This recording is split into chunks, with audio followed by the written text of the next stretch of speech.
দিয়েছি, বিশেষ করে ফগারের লাইনটা দিয়েছি আমি 15-তে, 19-এ, একটা 15-তে, একটা 19-এ। আর এই যে এপাশে এসি ফ্যান আছে, এই যে এসি ফ্যান যেগুলা বিশেষ করে একটা আছে এই যে উপরে উপরে আরেকটা আছে, এই যে এখানে লাগানো আছে, এটা ওভারহিটটা বের করে দেবে। এটার লাইন লাগিয়েছি 15-তে একটা দিয়েছি, 16-তে একটা দিয়েছি, 15 একটা, 16 একটা। আর যেহেতু বাল্ব আছে 6টা, 5টা বাল্ব আছে হিট ওয়ান, এবং আরেকটা বাল্ব আছে শুধু ওইটা সিঙ্গেল ভাবে চলে গেছে হিট টু এ। হিট টু এ যেটা সিঙ্গেল চলে গেছে সেটা দিয়ে দিয়েছি 21 এবং 22-এ। এটা 5টা বলকে সহযোগিতা করবে, অর্থাৎ যখন হিট কমে যাবে একেবারে তখন সেটা জ্বলে উঠবে।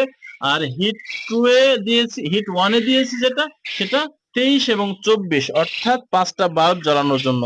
এইটাই ছিল, বিশেষ করে এটাই ছিল এই সংযোগের আমার মেশিনের এই আমার যতটা সরঞ্জামগুলো লাগিয়েছি।